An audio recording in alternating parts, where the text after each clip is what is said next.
우리 하나님의 말씀 함께 보시겠습니다. 시편 51편 오늘의 마지막 18절 19절 말씀 두 구절 말씀을 봉독하시며 함께 잠시 말씀 묵상하시도록 하겠습니다. 시편 51편 오늘 18절과 19절 두 구절의 말씀입니다. 찾으신 줄 알고 우리 한 목소리로 있습니다. 시작.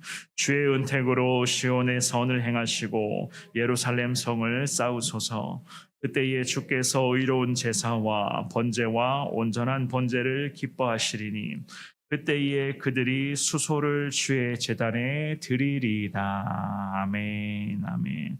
지난 코로나의 기간은요, 참 이 땅의 많은 교회에 참 많은 상처와 아픔을 가져다 주었던 그런 기간이었습니다. 또한 한편으로는요, 과연 하나님을 향한 진정한 신앙과 믿음 생활이 어떠한 것인가를 우리가 깨닫게 되는 그러한 시간이기도 했었습니다. 게다가 예배의 중요성, 정말로 예배를 드린다는 것이 얼마나 소중하고 행복한 것인가라고 하는 것을 그 코로나의 기간 동안에 우리가 절실하게 깨닫기도 했었던 것 같습니다. 그야말로 하나님의 교회는 예수님이 머리 되시는 거룩한 주님의 교회임을 믿습니다. 설령 인간은 실패할지라도 우리 하나님은 결코 실패하지 않으신 위대하신 하나님이시기에 우리는 늘 주님을 예배하며 항상 주님만을 사모하는 그런 믿음의 삶으로 계속 살아가야만 한다는 사실, 오늘 주신 이 귀한 말씀을 통해서 그러한 사실들을 한 번 더 깨달으시면서 정말로 하나님 앞에 늘 자신을 돌아보며 회개의 삶을 통해서 하나님과의 관계가 더 깊어지며 주님의 마음을 잘 깨달아 앞으로도 온전한 순종의 삶을 살아가시는 우리 모두가 될 수 있기를 주님의 이름으로 축원합니다. 첫 번째로 생각해 볼 수가 있는 것은요, 교회 공동체의 회복은 곧 우리의 사명인 것을 알 수가 있습니다. 18절의 말씀 우리 한 번만 더 읽어보겠습니다. 시작. 주의 은택으로 시온의 선을 행하시고 예루살렘 성을 쌓으소서. 아멘. 이 시편의 말씀을 우리가 묵상하고 있는 중에 있는데요, 이 시편 말씀을 살펴보면 살펴볼수록 개인의 신앙에서부터 출발하여 결국에는 공동체의 신앙 회복에까지 이르게 되는 것을 우리는 계속해서 발견할 수가 있습니다. 사실 우리가 계속 오랜 시간 나누고 있었던 이 시편 51편만 봐도 마찬가지입니다. 다윗이라고 하는 이 믿음의 사람이 자기 자신의 범죄, 즉 개인의 범죄로 인해서 자신만 고통받은 것이 아니었습니다. 오히려 다윗이라는 그 사람 때문에, 그 왕의 자리에 있었던 그 사람 때문에 민족과 나라까지 백성들에게까지 좋지 않은 그런 영향이 미쳤다는 것을 이 다윗이 절실하게 깨닫고 있었던 것이었습니다. 그래서 이 믿음의 사람이 기도하면서 오늘 본문의 18절의 말씀에서 고백합니다. 주님의 은택이 시온에 선을 행할 수 있도록 인도해 달라. 주님의 은택. 은택이라고 하는 것은 기뻐하다 혹은 친절하게 받아들이다 라는 그러한 뜻을 갖고 있는 단어입니다. 즉 주님이 기뻐하시는 대로 이 시온의 땅에, 이 거룩한 하나님의 성이 있는 이 시온에 주님의 거룩한 은혜가 다시 회복되게 해달라 주님 앞에 기도하고 있었던 것이었습니다. 다윗이라는 이 사람이요, 바세바라고 하는 그 여인과의 그런 간통, 그리고 그의 남편 우리아의 그런 살해, 정말이지 자기 죄악의 결과로 인해서 민족들이 계속해서 어려움과 고통을 받게 될까봐 하나님의 징계가 자신에게만 미치는 것이 아니라 자신 때문에 하나님의 그런 징계가 이 나라와 민족에까지 다시금 내려지게 될까봐 이 다윗은 염려하는 마음, 걱정과 근심의 마음을 갖고 있었습니다. 그래서 다윗은 주님 앞에 기도하면서 주님의 은택이 시온 가운데 선으로 행하게 해달라.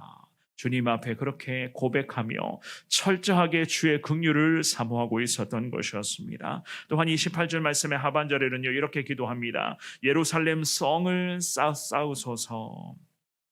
다윗의 아들 솔로몬은요, 예루살렘의 그런 성벽을 쌓음으로써 아버지 다윗이 그토록 기도하고 소망했었던 그 인간적인 소원을, 주님을 향한 그 거룩한 소원을 아들 솔로몬이 다 성취하였습니다. 이 다윗은 아들 솔로몬에게 그러한 모든 것을, 즉 신앙의 유산을 계승을 했듯이 예루살렘 백성들을 보호하는 데 있어서 반드시 필요로 했었던 그 예루살렘 성의 성벽을 다시 쌓고자 했었던 하나님을 향한 자기의 이 마음, 주님 앞에 계속해서 기도하며 준비하고 있었던 이 계획이 하나님의 징계 때문에 흐트러지지 않기를 원하고 있었던 것이었습니다. 자신의 그런 어리석은 범죄가 있었어요. 간통죄와 살인죄, 정말 돌이킬 수 없는 그런 끔찍한 죄를 저질렀습니다. 그런데 자신의 이런 연약한 개인적 죄악의 문제로 인하여서 하나님의 거룩한 성이 새롭게 건축되는 이 귀한 비전이 흐트러지지 않게 해달라. 이 다윗은 주님을 향한 이러한 마음을 가지고 주님 앞에 기도하며 예루살렘 성을 주님이 쌓게 해달라. 하나님께 긍휼과 자비를 구하고 있었던 것이었습니다. 오늘 예배에 나오신 사랑하는 여러분, 개인의 변화에서부터 공동체까지의 변화가 이어지게 된다는 것을 우리는 항상 기억하셔야 될 줄 믿습니다. 신앙의 현장 마찬가지입니다. 개인의 기도 생활부터 출발을 해야지만이 정말 교회 가운데도 하나님의 은혜가 임하는 것이고, 우리 교회가 기도의 사명 앞에 늘 순종해야지만이 우리 교회를 통해서 이 한국 교회 가운데, 세계 교회 가운데도 하나님의 긍휼과 자비가 임하게 되는 것임을 믿습니다. 한 사람이 범죄하면 정말로 교회 공동체에 좋지 않은 영향이 미치게 되는 것이고, 한 교회가, 하나님의 교회가 정말로 덕스럽지 못하고 하나님의 그런 정말로 하나님이 싫어하시는 것으로 인해서 교회가 무너지고 균열이 발생되면 한국 교회 전체가 뒤흔들리게 된다는 것을 아마 여러분들도 잘 아실 것입니다. 오늘 주신 이 귀한 말씀을 가슴에 새기시면서 개인의 기도 생활, 이 개인의 기도 생활부터 시작하여서 정말로 우리 교회가 기도하면서 하나님 앞에 더 든든하게 서가게 해달라. 하나님 앞에 늘 순종의 삶을 살아갈 수 있기를 바랍니다. 우리 주님께서는 개인의 신앙 성장을 통하여서 내 개인뿐만 아니라 정말로 우리의 가정과 교회와 믿음의 공동체 가운데 주님은 오늘 본문의 18절 말씀처럼 선한 거룩한 역사를, 즉 선을 행하여 주실 것을 믿습니다. 저와 여러분들에게 이러한 사명을 주님이 주셨다는 것을 깨달으시면서 항상 주님 주신 거룩한 사명과 비전 앞에 우리 모두가 기도하며 잘 순종의 길로 나아갈 수 있기를 주의 이름으로 축원합니다. 두 번째로 하나님과의 관계 회복은요, 결국 예배에서부터 생겨난다는 것을 알 수가 있습니다. 우리 마지막 시편 51편의 19절이죠. 같은 목소리를 읽어보겠습니다. 시작. 그때에 주께서 의로운 제사와 번제와 온전한 번제를 기뻐하시리니 그때에 그들이 수소를 주의 제단에 드리리이다. 아멘. 이 다윗은 자신이 하나님으로부터 죄를 용서받고 하나님 앞에서 올바른 마음으로 다시 예배를 드리기를 시작할 때에 시온과 예루살렘의 그런 제사 역시나 회복될 수 있을 것을 확신하며 주님 앞에 기도하였습니다. 그래서 이 19절 말씀의 상반절에 그때에 라고 이 19절을 그렇게 시작을 합니다. 여기서 말하는 그때라고 함은 그 결과로서 라는 그런 뜻을 갖고 있거든요. 즉 자기 자신이 진정으로 하나님 앞에 통회하고 자복하는 마음, 상한 심령으로 주님께 엎드리며 예배의 시간을 통하여서 주님 앞에 회개하며 주님께 가까이 가고자 하는 그때에 우리 하나님께서는 그 다윗의 신실한 예배, 통회하고 자복하며 상한 심령으로 드리는 그 온전한 주님을 향한 예배, 번제, 즉 나라와 민족의 그런 회개와 번제를 주님이 기뻐하실 것을 이 다윗이 선포하고 있었던 것이었습니다. 그래서 그가 이렇게 기도합니다. 19절의 중반줄에 보시면은요, 주께서 의로운 제사와 번제와 온전한 번제를 기뻐하시리니, 이 다윗은 사제의 은총을 입었던 그 다음부터는 자신과 그리고 이스라엘의 모든 백성들의 제사가 온전해지도록 하겠습니다.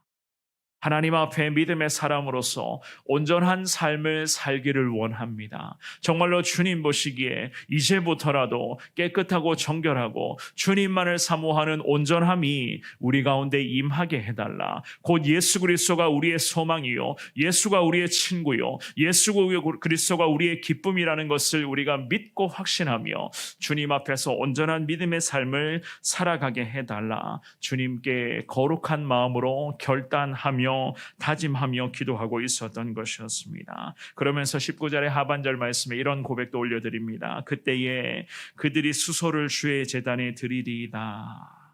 수소라고 하는 것은 제사와 번제가 구약 시대의 그런 제사의 형태로 이루어지고 있는 것을 의미하는 구절이었습니다. 즉 하나님께 제사와 번제를 올려드릴 때마다 드렸었던 여러 종류의 그런 짐승의 전부를 가리키는 것이 바로 그들이 수소를 주의 제단에 드렸다라고 하는 그런 표현이거든요.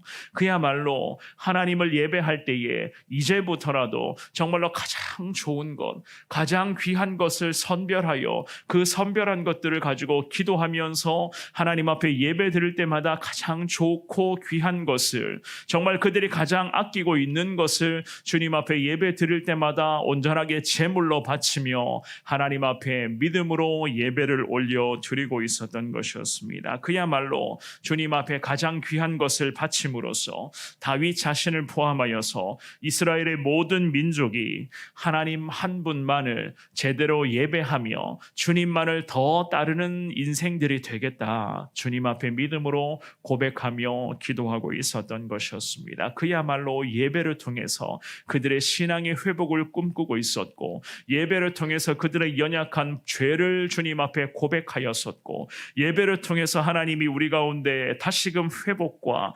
소망의 은혜를 허락하여 주실 것을 이 왕부터 모든 민족들이 그 사실을 깨닫고 주님 앞에 온 민족들이 한 마음으로 예배의 자리에서 우리 주의 은혜를 사모하며 주의 긍휼을 사모하며 아버지 하나님만을 소망하며 나아가고 있었던 것이었습니다. 사랑하는 여러분, 한 사람이 진정으로 회개하고 하나님께로 다시 돌아온다는 것, 정말로 그 하나님께로 다시 한 사람이 믿음 안에서 온전히 서게 된다는 것, 그것은요 곧 그 개인의 그런 신앙의 회복뿐만 아니라 그 가정의 회복의 은혜가 임하게 되는 것이고, 그리고 그가 속해 있는 교회 공동체가 하나님의 은혜 가운데 더 믿음 안에서 든든히 서 나아가게 되는 축복이 임한다는 것을 우리 모두가 다 깨달을 수 있기를 주의 이름으로 축원합니다. 이것이 바로 개인의 회개에서 일어나는 하나님이 공동체 가운데 주시는 거룩한 열매가 아니겠습니까? 한 사람이 믿음 안에서 주님께 돌아올 때에, 한 성도가 주님 앞에 엎드리며 다시 한 번 더 믿음으로 주님을 바라보는 믿음의 삶을 살아가리라 주님 앞에 온전한 모습으로 나아갈 때에, 그 개인뿐만 아니라 그가 속해 있는 가정과 교회가 하나님의 축복을 누리게 된다는 것, 우리는 다윗의 이 시편을 통해서 다시 한 번 더 배우게 되었습니다. 배우고 깨달았던 이 귀한 말씀을 늘 평생의 가슴에 새기면서 정말로 나 한 사람이 주님 앞에 올바로 서 있는 것이 너무 중요하다는 것, 정말 깨어 기도하며 하나님만 바라보는 나 한 사람을 통해서 나뿐만이 아니라 우리의 가정과 교회가 하나님의 축복이 임하게 된다는 것을 여러분들 가슴에 다 새기시면서 평생 하나님 앞에서 저와 여러분 모두가 다 올바로 깨어있는 믿음의 사람, 정말로 바른 생활을 하는 거룩한 믿음의 사람, 하나님이 늘 기뻐하시는 거룩한 예배 중심의 사람이 다 될 수 있기를 바랍니다. 그리하여서 작은 죄악된 모습이라도 주님 앞에 즉각 회개하시면서 평생 하나님께서 가장 기뻐하시는 믿음의 길로만 걸어가시는 우리 성원교회 모든 성도님들, 오늘 예배드리는 저와 여러분 모두가 될 수 있기를 주의 이름으로 축원합니다.